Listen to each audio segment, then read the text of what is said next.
Muito bem-vindos a este talk show. É a continuação do ABCDE que abordamos previamente. O meu nome é Fernando, a equipa que está hoje aqui connosco, Samuel, o Miguel, o Pedro, o Rogério e o Edgar. E vamos abordar aqui a escala de NIHSS no ABC e no fim vamos falar de alguns casos particulares aqui da escala. A escala é uma coisa muito objetiva e portanto vamos tentar encontrar aqui algumas nuances. Portanto, mas é bom falar disto. Sim, acho que sim. Para os que já sabem, pronto, não é crucial, mas para quem está a começar, achámos que valia a pena. Este talk show é crucial para quem está numa fase.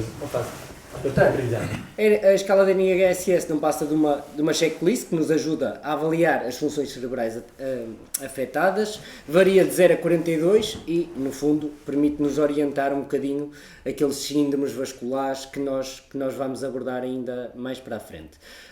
Relativamente à estrutura da escala, existem 11 itens a avaliar: a consciência, os movimentos oculares, campos visuais, paralisia facial, força motora. Não tentem decorar isto agora porque vamos abordar cada um deles.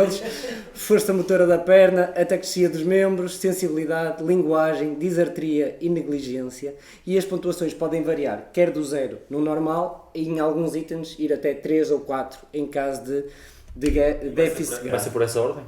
Ou como? Para avaliar as coisas ou não? Sim, começamos por esta ordem. Okay. E relativamente, pronto, aí... O que eu acho que estás a querer dizer é que tu, há uma altura que tens tanta destreza que estás a ver 3 ou 4 coisas ao mesmo tempo. Sim, ou podes ter tudo na tua cabeça, vou começar no cabelo e depois vai, olhos, faço os olhos, boca, beijo. Como em tudo, eu acho que o importante é sistematizar. Arranjar um padrão. Quanto mais trabalharmos um padrão, depois mais flexíveis conseguimos ser, mas desde que as coisas estejam... Quando eu comecei, tínhamos em papel, lembram-se? Pá, eu pegava no papel e ia com o papel na mão. Mas eu agora pego na app. Sim. E na app estou a pontuar e está registado. E nós depois podemos abordar aqui algumas apps conforme patrocínios, não é? Mas nesse aspecto eu acho que é importante porque o Pedro está a colocar a tónica de alguém altamente perito e que rapidamente consegue fazer uma avaliação sem fazer o cheque. Mas a existência da escala é importante, não só para quem não tem este nível de perícia ou por eficiência, para validar que não escapou nenhum item. E isso é que é importante. E na abordagem, no tipo de abordagem que nós queremos fazer, muitas vezes vamos fazer isso. Portanto, nós vamos logo, vai-nos saltar à vista algumas coisas que dão para identificar quase praticamente o síndrome vascular e orientar para TAC e depois sim completar a escala da NIHSS. Nós não precisamos de fazer logo a escala exaustivamente à cabeça, mas há coisas que nos vão fazer abortar ou seguir com a via verde da ABC e portanto isso pode ser fundamental. Portanto, esta escala, quanto maior a pontuação, maior a probabilidade de incapacidade ou morte, como todos sabem. E então no nível de consciência devemos perguntar, normalmente por uma questão de boa educação perguntamos o nome, não é? Se ele diz, Brad Pitt, das duas uma, ou tem um problema de consciência ou é famoso, não é? Não é? E portanto abordamos logo ali se está alerta, sonolento, estuporoso ou em coma. E depois, lá está, sistematização. Se perguntarmos sempre o mês e a idade e avaliamos assim respostas corretas, erra uma, acerta ou erra as duas. E comandos simples, abrir e fechar a mão, fechar os olhos. Estes são ordens simples que quase sempre conseguem cumprir, ou não? É engraçado, sabe que o abrir e fechar a mão é importante. Não só. Porque o reflexo de nós é se estender a mão, a pessoa se aperta. O abrir e a mão já vão respeitar um comando. Sim, o dizer, sim. Não dar comandos apertar visuais. Até os bebés conseguem apertar. Exatamente. E portanto, no item 2, nos movimentos oculares, pedimos para seguir o nosso dedo. Se ele conseguir cruzar a linha média, temos um movimento normal. Se vai até à linha média, consideramos então a parésia parcial. E se fica completamente desviado, um desvio conjugado ao olhar e pontuamos. Não é preciso nada fazer aquelas coisas de olho para cima agora, olho para baixo, convergência, porque ou horizontais ou polares. É isso. O tal H que nos ensinam na faculdade para locomotricidade, sim, não é? Ir ao meio, é importante. Não mexa ao pescoço! Não mexa ao pescoço! Aqui não ganhamos. Mas padronizar as coisas para a escala ser reproduzível e fiável. Ganharmos tempo. E ganhar tempo. Pronto. No item 3, convém ter presente aquela noção dos quadrantes visuais e principalmente para quantificarmos a hemianópsia, que é a perda de metade do campo visual. Portanto, normalmente estamos a falar aqui de uma hemianópsia homónima, isto é, do mesmo lado, porque se tivermos uma heterónima, normalmente são outro tipo de lesões, mais tumores da hipófise, na zona do quiasma, que já não são tão, pode acontecer, mas já não são tão sugestivas. E, portanto, devemos ter noção se é uma hemianópsia parcial, ainda tem ali algumas imagens nos campos visuais, ou se é uma hemianópsia completa, ou se corresponde a uma cegueira bilateral. E, portanto, o simples é, às vezes, fazer confortação, mostrar as duas mãos, vê a minha mão direita, não vê, e ele pode dizer, não estou a ver, avaliar os quadrantes superiores, inferiores, e perguntar, pronto. Acho que é a forma mais simples de fazer essa avaliação. No item 4, paralisia facial, também vamos quantificar de 0 a 3, de normal até uma paralisia total. Aqui há uma nuance que é importante, que é a diferenciação de uma parésia facial periférica de uma parésia facial central, e que isto pode ser suficiente para abortar muitas vezes abortar uma via verde AVC. E, portanto, neste ponto nós podemos chegar à conclusão, olha, vamos parar por aqui, não estou aqui naquele exame sumário que vi, não me pareceu assim nada de muito óbvio, um déficit de força óbvio, e temos aqui, pedimos para enrugar a testa, o doente não consegue, pedimos para fechar o olho, ele mantém aberto, pedimos para sorrir e ele tem paralisia da face, e, portanto, aí achamos que tem uma parésia facial periférica e abortamos a via verde da AVC nesse É mais caso. uma das coisas que falámos na outra aula sobre a questão da validação. É importante de pegar nas informações todas, não só antecedentes, contraindicações ou história prévia, mas também no exame físico que nos valida ou não a existência de um AVC. Pronto, relativamente à força motora do braço, devemos avaliá-los individualmente, portanto, fazer essa avaliação individualmente. É só estas pequenas nuances: se o doente estiver sentado, deve ser a 90 graus, se o doente estiver deitado, deve ser uma avaliação a 45 graus, e devemos contar até 10 segundos. E, portanto, depois a pontuação é só seguir. Cai um pouco, mas não toca, pontua 1, cai até tocar na cama, pontua 2, tem esboça só um movimento, pontua 3, nenhum movimento, pontua 4. Relativamente à força motora da perna, deve ser avaliado deitado e com a perna a cerca de 30 graus. E aqui não contamos até 10, contamos até 5. O peso é superior, portanto a força é equivalente. E vamos pontuar da mesma forma. Toca ou não toca na cama, cai até tocar, movimento mínimo ou sem movimento. Relativamente à ataxia dos membros, no item 7, portanto, nós temos que avaliar se o doente consegue ou não, se há uma dificuldade de coordenação motora. E como é que nós podemos fazer isso? De duas formas. Fazer a avaliação com a prova dedo índex, em que pedimos ao doente para tocar no nariz e tocar no nosso dedo, toca no nariz, toca no nosso dedo, com uma mão e com a outra, e ele vai procurar. E se virmos aqui alguma hesitação, podemos atribuir a pontuação, ou na prova calcanhar-canela, em que vem ao joelho, desliza pela canela, e se apresentar dificuldade também podemos pontuar. Deixa-me só dizer uma coisa muito rápida, só porque era algo que acontecia muito na faculdade ainda, porque havia sempre aquela questão de olhos fechados, fazemos isto com olhos fechados ou com olhos abertos, e aconteceu várias vezes eu ver, quer dizer, quando estamos a pedir ao doente para ir ao nariz e ao nosso dedo, não dá para fazer de olhos fechados. só essa nota. Fecha os olhos se só os esticar e levar ao nariz. Ao nariz dele, não é? O braço aberto, ao próprio nariz é de olhos fechados. Se for ao nosso dedo... Agora está a imaginar o próprio estante de medicina, deixa eu ver se consigo. Encontrei. Tenho de treinar Onde é que estás, mãe? Tenho de treinar mais. Aquela dica que quando eu esqueci, antes que me esqueça, e acho que é importante, quando temos uma parésia, às vezes é difícil avaliar, não é? O que é uma desmetria? Mas, geralmente quando é uma parésia há uma hesitação, mas vai sempre na linha média. Quando há uma desmetria, vai sempre um bocadinho ao lado. E isto é às vezes importante porque é uma dúvida, estamos a pontuar, não podemos nem sobrevalorizar nem Mas lá está, tem que ser a ataxia não explicável pelo déficit de força. esforço. Exatamente. Um pelégico não vai... Num dos casos vou tocar ao de leve nisso, mas sim, é precisamente isso. Relativamente à sensibilidade, então, se o doente avaliamos com um estímulo de ambos os lados, simultâneo, perguntamos se sente ou não se sente, ou se nota alguma diferença de sensibilidade entre os dois membros. E aí pontuamos como diminuição da sensibilidade ou perda completa da sensibilidade. Relativamente à afasia, temos o que é que consiste primeiro a afasia? A capacidade de nomear objetos, descrever cenas. Esta que eu represento aqui é a que está mais validada para a escala de NIHSS e, portanto, e nós aqui não precisamos de estar a fazer a diferenciação se é uma afasia motora ou uma afasia sensitiva, não faz parte da escala de NIHSS. Podemos fazê-lo, podemos ver se o doente negligencia os déficits, não tem noção, não compreende, uma coisa mais sensitiva, ou se é uma incapacidade só de formular uma frase simples, uma afasia motora. E, portanto, nós podemos ter essa noção, mas não é o objetivo aqui nesta avaliação. É sim ver se o doente tem ou não afasia, ou mutismo. E, portanto, podemos pedir para o doente nomear alguns objetos, caneta, relógio, descrever a sua função, ou descrever esta imagem.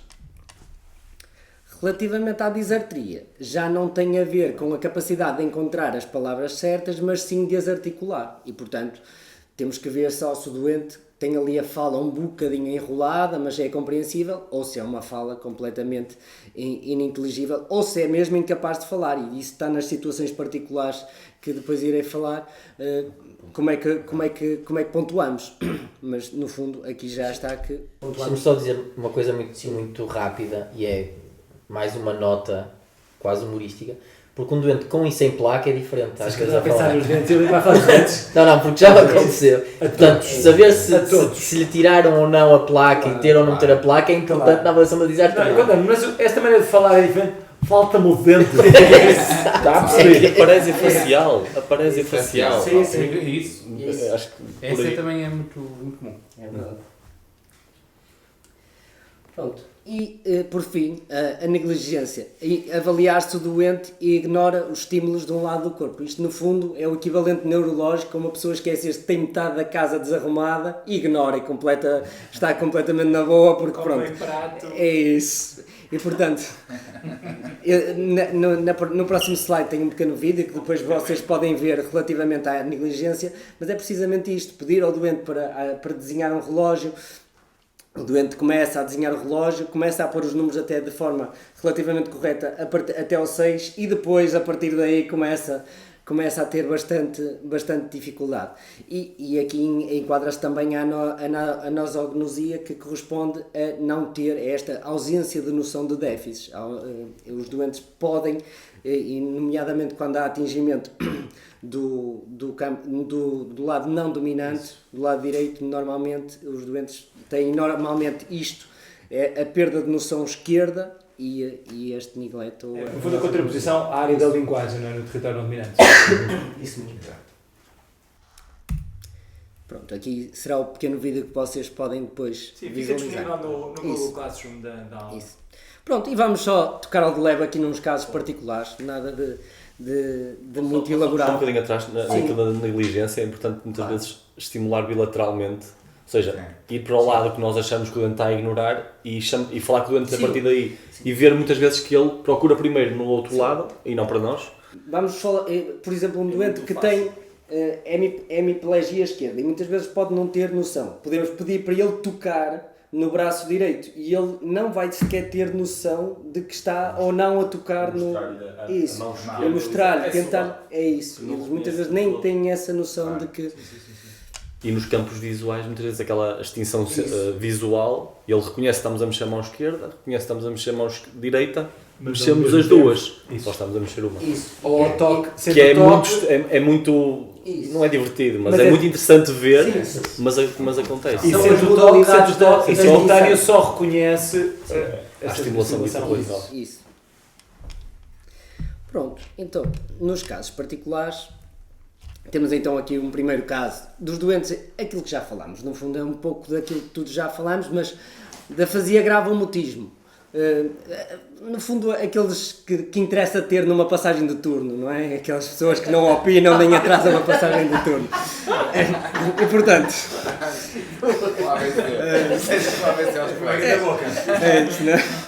Portanto, sensibilidade.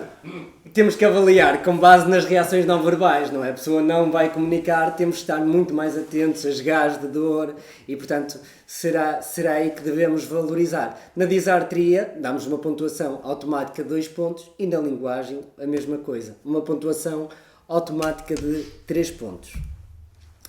E aqui, no caso de coma ou inconsciência, é o mesmo. Isto não é uma competição, pontuações máximas não dão direito a prémio aqui, mas é mau, mas tem pontuação máxima. Mas vamos ser honestos, um AVC que condiciona um estado de coma é um estado gravíssimo. Isso.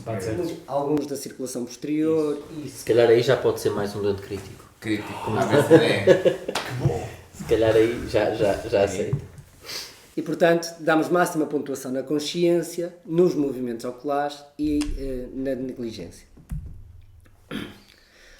Relativamente à hemiplegia, era aquilo que estávamos a falar. Por exemplo, o doente tem hemiplegia. Neste caso, não era um déficit prévio, mas se o doente tiver hemiplegia ou tiver hemiparésia, muitas vezes a atexia não é aplicável do lado, e consideramos mesmo não aplicável, não lhe damos pontuação. A escala prevê mesmo isso não aplicável.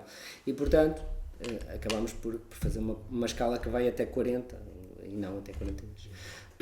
E, portanto, nos doentes sedados ou intubados, a mesma coisa. Linguagem, atribuímos 3 pontos. 2 pontos na disartria e na consciência vai depender do estado da sedação e podemos dar a pontuação máxima, mas serão sempre pontuações automáticas. No caso de déficit pré-existente, devemos sempre avaliar se há um agravamento do déficit e pontuar o que vemos, isto é, não há subtrações, aqui tem déficit, tinha déficit ou não tinha, é igual. Se não é igual, pontuamos o que vemos. E, portanto, isto em qualquer uma das coisas. Visual, face, membros. Esta é uma das questões curiosas que nós vemos muitas vezes. Face às ativações de vias verdes, que devem ser, são agravamento de déficits prévios por alterações metabólicas. Infecções, alterações de soda, alterações renais. É o clássico. O doente já tem doença cerebrovascular, é uma área que está em maior risco de sofrimento, há isto por número. E numa má perfusão podem ter manifestação. Daí a história clínica também ser tão importante e a validação da história clínica. Uma abordagem ABCDE. Pronto. Relativamente ao tronco cerebral, a circulação posterior, que a escala da NIHSS não foi feita para a circulação posterior, isto é, não é validada para a circulação posterior, embora haja muitas classificações que a incluem, estudos que incluem, mas realmente ela não foi pensada para a circulação posterior, porque a circulação posterior tem nuances que escapam tem vertigem, tem muitas vezes náusea, tem isso, e portanto aqui só a salientar 2 pontos relativamente à circulação posterior e ao tronco cerebral, que é, se o doente não tiver qualquer movimento ocular, pontuamos 2, se não tiver nenhum movimento horizontal, e se te apresentar paralisia facial bilateral, muitas vezes pode ser confundido até que o doente não está a colaborar, e aí pontuamos 3 nesse ponto que pode acontecer. De facto, a escala, a NIHSS, acho que a maior limitação é essa, foi feita para a circulação intermédia e inteira posterior. E nós muitas vezes ficamos com aqueles doentes que até nos engana e achamos que é um doente psiquiátrico, tem um comportamento todo desadequado. O NIHSS de 4, pode esperar, não é? Nem pontuou todo, isto se calhar é um doente psiquiátrico ou é uma... E não é. Claro, às vezes temos pequenas nuances que nos orientam, tem déficits cruzados, face de um lado, corpo do outro, pode nos orientar para a circulação posterior. E o pior é que o taco pode não mostrar nada. E quando temos para mim é mesmo isso, é que nós às vezes temos aqueles síndromes em que achamos, quando são do livro da circulação anterior, a escala objetiva consegue objetivar, que temos uma coisa objetivável e portanto é fácil decidir. Na circulação posterior é assim uns sintomas muito frustros, às vezes um bocadinho ficamos assim, ou há movimento, se não houver movimentos oculares, quando há movimentos oculares é mais fácil ser detectável, mas quando não há náuseas, vertigens, confusão, desorientação, e às vezes até o angioataque, se nós não dissemos, não houver uma suspeita de avisarmos ao radiologista ou ao neurologista, por isso olha, todas houver as circulação sociedades- posterior, podes passar, e é uma situação grave. Sim, Por isso todas as sociedades recomendam a ressonância na Isso, circulação isso. posterior. E para ver Exatamente. tronco, Sim. não é? É mais sensível. É mais sensível. É aquela questão, Vamos nós ter uma top, não é? Vamos ter. Vamos ter. Interessantíssimo. Nós às vezes estamos à espera, mas quando estamos à espera que o TAC nos dê a resposta, raramente acontece, porque às vezes vamos ao TAC já a olhar para o sítio da lesão, não é? Quando é anterior nós, pá, isto tem que ser aqui, e já vamos, e às vezes quando estamos mais na dúvida, é quando o TAC se calhar menos ajuda, porque são estas coisas mais difíceis que estamos a falar. Pronto, e essencialmente, não sei se tem algum caso particular que queiram mais abordar dentro da escala da NIASS, deixar só estas dicas, realmente, pronto, considerar as limitações pré-existentes, se não houver uma resposta fiável, assumir sempre o cenário mais grave, usar comunicação adaptada nos casos em que é preciso gestos ou escrita, em casos de afasia ou surdez, e na particularidade das convulsões, avaliar quando o doente estabilizar, porque pode ser um fator confundidor. E portanto, Eu acho que o que ajuda é o conceito que tu disseste. Checklist. Porque é fácil tu chegares a dizer, olha, desculpa aí a linguagem. E dizer, opá, no meio do caos, era uma hemiplegia completa, fomos a correr e depois o TAC não atendia e passam as coisas ao lado. E até para comparação, fez uma intervenção e para que valor é que veio. e mesmo a forma de registar, devemos registá-la não só com a numeração, mas com todas as pontuações atribuídas em cada um dos o Edgar a itens. fazer isso. Não é verdade? E está incrível os números seguintes. Ok. 0, 1, 2, 2, 3, 0, até 0, chegarmos 0. ao valor final, E agora- porque nos permite comparar com outros observadores e saber qual é a evolução em cada um dos pontos. Há sempre aquela margem de Aliás, erro, não é? Há sempre aquela margem de erro. Nós agora nós temos de ganhar também tempo.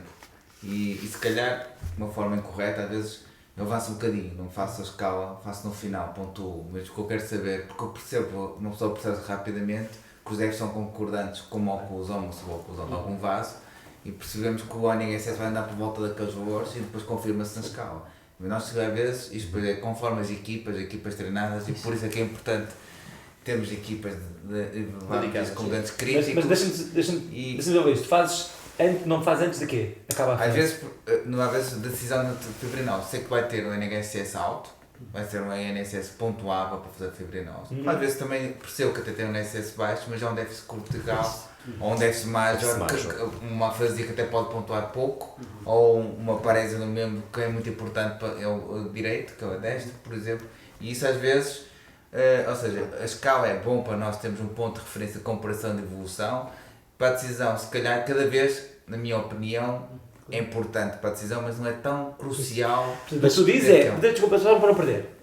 Não atrasas idas para TACs, esclarecer história, Sim. e nem que seja o enfermeiro, não tem dúvidas. Vamos preparar a fibrinose, estamos todos de acordo, e depois a seguir até acabas a escala e documentas tudo. Exato. Não usas o atraso da escala a comprometer o resto dos passos, é isso. Exatamente. Um bocadinho à semelhança com o choque séptico. Nós não vamos atrasar dar um antibiótico, não conseguimos escolher as hemoculturas. Vamos fazer um fluido e depois, ok, já fez o fluido, agora é o antibiótico. Não, pera, tenho até 1 hora! Está tudo a Tenho 1 hora, só passaram 50 minutos, calma. Portanto, eu não vou atrasar a minha decisão, depois faço com calma, se for o caso. Sim, mas isso é uma abordagem validadíssima por nós, mas há um pressuposto muito importante, que é equipas com muito treino e muita perícia. Sim. Não, mas se calhar até vai fazer a escala direitinha, mas que já tem déficits que chegam para estar acima dos 5 ou graves. Sim, mas o que eu Sim, mas eu uma acho que o equipa- Samuel quer dizer e que estamos a dizer é normal pessoas menos experientes nesta área óbvio. irem buscar um conforto ou uma escala. Óbvio, Isso, Perfeitamente claro. normal. E ao buscar esse Segue. conforto, Perfeitamente em normal. seguida, E eu prefiro- tudo bem, mas vai atrasar um aspecto com um coeficiente rapidamente disto. Mas até podemos dizer assim, olha, Mas, desculpa, eu acho que mas isto é aí a importância deste curso é que se calhar com equipas, com várias equipas, com vários elementos, o treino, as pessoas, vai haver sempre uma pessoa que tem mais perita, mais expert e que vai dizer mais rapidamente, e os mais novos, os que têm menos experiência, vão ganhar aptidões. E, portanto, é isso que nós queremos. E até pode acontecer esta divisão do eu vou operar isto de qualquer forma. Faz uma escala completa, Exato. Pedro, e documenta-me. É isso. Sim, o que não, está tudo certo. Estamos todos alinhados, estamos. O que nos interessa cada vez mais é a questão do tempo. Certo. Okay? E isto é altamente dependente de uma equipa que está de tal forma entrosada que facilmente sai, ainda sem ter totalmente aferido um valor, ok? Mas tem uma tendência de que este mais certo é estar neste alinhamento. Isto faz todo sentido. Mas também nós, enquanto mais velhos, é importante na capacitação das equipas mais novas, que muitas vezes têm necessidade de ferir item a item, até para validação de sénior, ter a percepção de que nesta altura isto não é ganhar tempo. Nem que depois, já a posteriori, quando já estamos no regresso e vamos fazer uma Nós tomada temos de que assumir decisão. que à partida vamos intervir e vamos conseguir intervir. E, Eu acho portanto, que temos que essa estar é a grande sempre. mensagem. É isso. E Temos que mesmo estar as pessoas sempre mais com uma experientes, há atitude de que dúvidas. vamos fazer. É uma pessoa mais experiente, há dúvidas. E portanto, às vezes é preciso parar e fazer as coisas bem feitas. E é engraçado, o step back nestes pontos, pessoal, vamos recapitular. Isso. Homem com esta idade, 40 anos, filho autónomo, que tem uma afasia só, que tu dizes, deve ser demasiado grave, há risco. O risco é grande, não tem farmos, não tem mais nada. Risco de De fazer complicação. então. Imagina tu tu- fazeres uma intervenção. trombólise. Sim. Mas aí. Porque deve dizer, não, calma, pá, tem plaquetas baixas, bateu com a cabeça onde, não sabemos pá. Há um toque show incrível. E mesmo a discussão interdisciplinar, nós, no nosso hospital, muitas vezes temos casos em que nós ficamos um bocado na dúvida e falamos com os colegas de neuroradiologia e os colegas de neuroradiologia decidem-nos, ajudam-nos, não são os decisores clínicos, Mas ajudam. mas ajudam. Ajudas cognitivas. Sim. E às vezes Nós nuances da Nós aspecto- temos a clínica à nossa frente, eles dizem, ok, a imagem vai estar assim Temos e que nós saber. Exatamente. juntamos as duas, ok, faz sentido, avança. Ok. Ou então não. Sim. É uma escala, eu não vi por aí em lado nenhum falar de testar reflexos, por exemplo. Não. Cutâneo-plantares, rotulianos, não estamos a dizer que não são importantes, mas não entram na escala. Não entra na escala. E lá está, para a questão do tempo, não é? É uma escala boa porque É isso. foca e elimina muito ruído. Exatamente. Isso. Portanto, E não é as mãos, aquilo que nós ensinamos na faculdade. A impregnação. É És o tudo que sim, se disseste. vir. não. É importante. É importante. Sim, Vale a pena. mas não é para a escala. Quando É faz importante sentido. para termos um exame neurológico mais completo, Não, conseguirmos não. destrinçar entre algumas patologias, entre algumas áreas corticais que temos ali algumas dúvidas que queremos saber, mas não é para um síndrome muscular para decidir uma decisão de trombólise Não, e atenção, ou trombectomia, não é para o dedo não é o lá dizer. fundamental. É, para o nosso dia de decisão, é isto, é o que nós queremos, é o mínimo E possível atenção, para decidir com o o mundo conforto. não acabou. Depois de ser tomada, há um exame neurológico fulcral, tu fazes. Certo, isso sim. E há uma história clínica fulcral, e há se calhar um ecocardiograma. Sim, mas e isso- vamos por aí Mas fora. o timing, nosso o timing é completamente diferente. Exatamente. Ou seja, a decisão já foi tomada. Aquela avaliação primária, que nós temos aqui uma avaliação primária da ABCDE, Sim, e o E não é mandar para casa, o êxito não é logo Sim. mandar para casa, é continuar a ser avaliado. E portanto, A analogia do doente crítico, nós temos que estabilizá-lo. Depois de estabilizar, vamos tentar perceber com mais calma o que é que fazemos a imagem, fazemos tudo. E aqui é a mesma coisa. Vamos tratar, vamos decidir e depois. foi um anfitrião médio, não é? Portanto, Não foi usem com flexibilidade. Vou deixar só uma frase convosco. Se a vida te der limões, faz limonada. Se a vida te der um ABC, faz uma avaliação de e acho que podemos terminar. Está tudo dito, não tenho nada a acrescentar. Bem, Obrigado. Tchau, tchau. Até à próxima. Beijo.